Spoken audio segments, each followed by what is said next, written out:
The Senate Judiciary Committee hearing crackled with tension. The topic was hate crimes. The focus was on marginalized groups. Maya Berry, executive director of the Arab American Institute, was there to testify.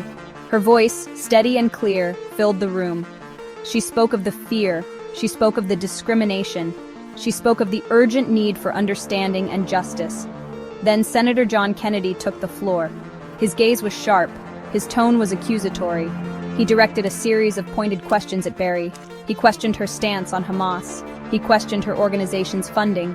He questioned her loyalty to the United States. The air grew heavy. The room fell silent. The senator's words hung in the air. He accused Maya Berry of supporting terrorism. The accusation was like a lightning strike. It sent shockwaves through the room. It was a defining moment. The senator's words, loaded with implication, threatened to undermine Berry's credibility. They threatened to paint her as an enemy of the state. They threatened to silence the voices of Arab Americans across the nation. Time has expired. Deeply wrong, sir. Senator Kennedy.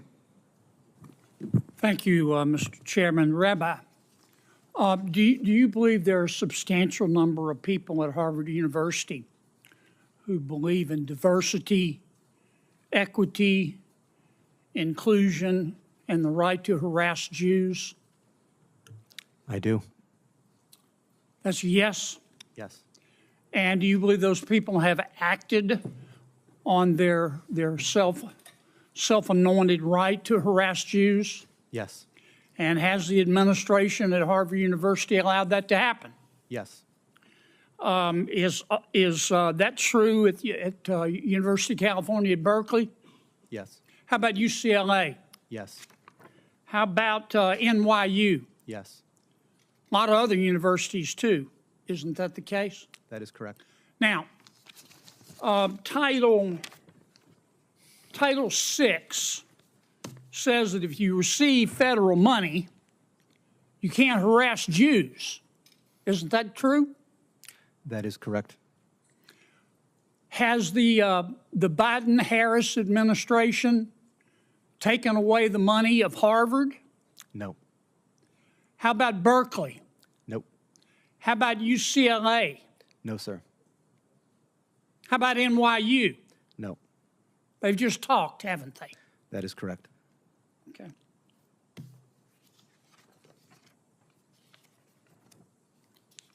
Do you think this condoned behavior at these universities, this condoned belief at these universities, and let me state it again, they believe in diversity, equity, inclusion, and the right to harass Jews? It's what they believe. What you do is what you believe. Everything else is just cottage cheese. Do you think that is consistent with their mission as universities? Absolutely not. Okay. So above and beyond the question of money, it is the morality, the purpose of higher education in America, is it not? That is correct. Ms. Berry, you are the executive director of the Arab American Institute. Is that correct? Correct, sir. Okay. And according to your website, you're also, I'm going to quote here, a longtime Democratic Party activist who served as a member of the 2016 Democratic National Convention's Platform Standing Committee, close quote. Is that correct? That's correct. Okay. You support Hamas, do you not? Senator, oddly enough, I'm going to say thank you for that question because it demonstrates the purpose of our hearing today in a very effective way. Let's start first with a yes or no. Hamas is a foreign terrorist organization that I do not support, but you asking the executive director of the Arab American Institute that question very much puts the focus on the issue of hate in our country. Well, I got your answer, and I appreciate it. What is the you support Hezbollah too, don't you? Again, I find this line of questioning extraordinarily disappointing, Is that a Senator. no? That or You have Arab American constituents that you represent in your great state. Yes, ma'am, I understand that, but my time's limited, and I apologize, but is that a yes or a no?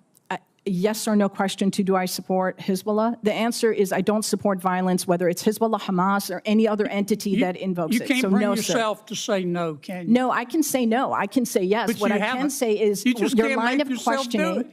it. Do you Senator. support or oppose Iran and their hatred of Jews? Again, I'm going to emphasize Iran, Hezbollah, Hamas, none of them is going to, this you discussion. You can't bring yourself to say no, can Sir, you? I don't support. It's real simple. Excuse me. I'm going to, Ian, if I may, as a Muslim woman, sir, I'm going to tell you I do not support Iran. But what I will tell you is that this conversation. I'm running out of time. I'm Okay. sorry. You called our decision to Please. cut funding. You called our decision to cut fund. Well, first, what's the United Nations Relief and Works Agency? It's UNRWA, which is the institution that exists to provide services and aid to the nearly 6 million Palestinian refugees. And you called our decision to cut funding for them, quote, an incredible moral failure, close quote. That is absolutely correct. But again, I would suggest that conversation is about foreign policy. We did that because 9 UNRWA staff members were fired for actually helping Hamas on October 7th. Isn't that the case? I don't believe that that's correct in terms Let of... me ask you one more please. time. You support Hamas, don't you? You Sir. support UNRWA and Hamas, don't you? Sir, Please. I think it's exceptionally disappointing that you're looking at an Arab American witness before you and saying you support Hamas. You know what's disappointing to me? I do not support You can't Hamas. bring yourself I do to not say support Hamas You don't or support UNRWA. You don't support Hamas. You don't. I was very clear in my support for UNRWA. Hezbollah, and you don't I support oppose- Iran. You should hide your head in a bag. Your time has expired. Please, Ms. Berry, I'm going to allow you to respond to any one or all of those questions at this point. Senator Durbin, thank you very much for holding this hearing and for elevating the issue of hate crime. It's regrettable that as I sit here, have experienced the very issue that we're attempting to deal with today. The introduction of foreign policy is not how we keep Arab Americans or Jewish Americans or Muslim Americans or Black people or Asian Americans, anybody safe. This has been regrettably a real disappointment, but very much an indication of the danger to our democratic institutions that we're in now. And I deeply regret that, and I do hope that my testimony today has been helpful to understanding the need to respond to hate.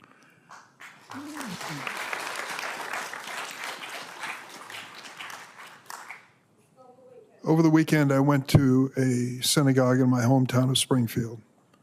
There was a bar mitzvah for a dear friend of mine.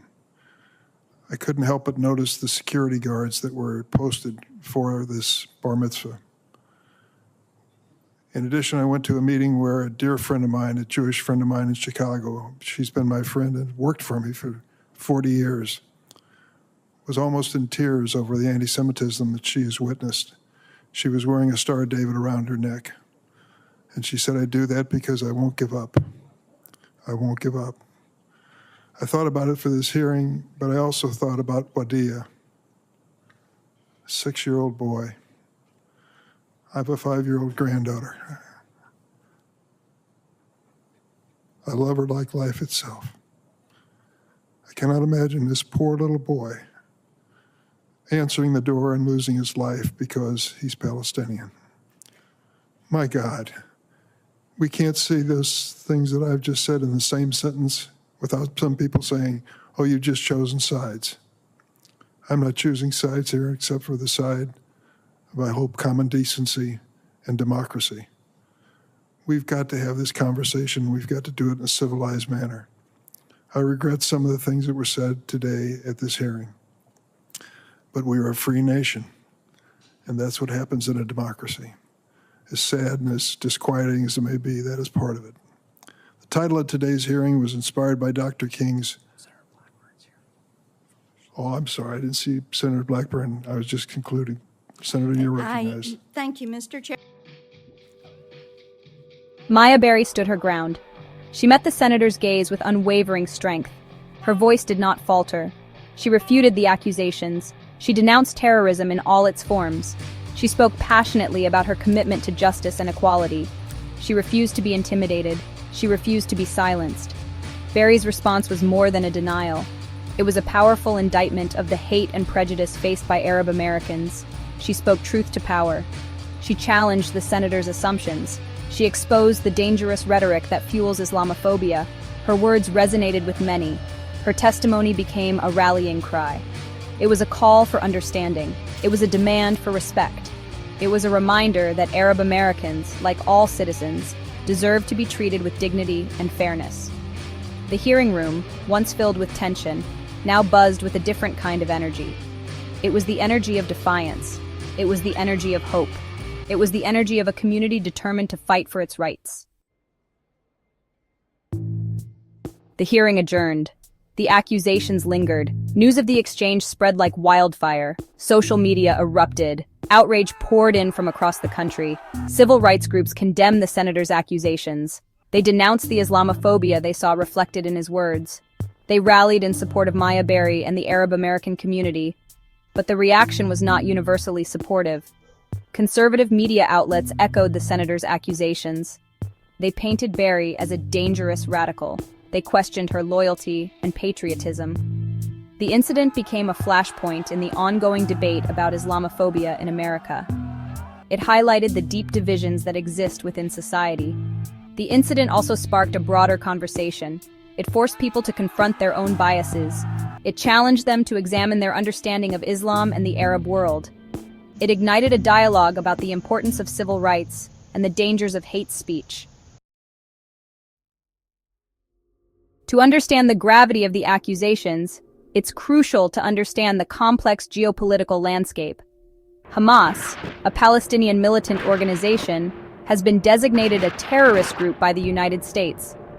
Hezbollah, a Lebanese Shia Islamist political party and militant group, is also considered a terrorist organization by the U.S. UNRWA, the United Nations Relief and Works Agency for Palestine Refugees, provides humanitarian aid to Palestinian refugees. Senator Kennedy's accusations, by linking Maya Berry to these organizations, attempted to paint her as a supporter of terrorism. This tactic, often used against individuals and organizations critical of Israeli policies, has a chilling effect on free speech and activism. It creates a hostile environment for those seeking to advocate for Palestinian rights and self-determination. The incident also unfolded against the backdrop of a fragile truce between Israel and Hamas. The recent escalation of violence and the ongoing humanitarian crisis in Gaza have further fueled tensions. The senator's accusations, made in this context, risked exacerbating Islamophobia and jeopardizing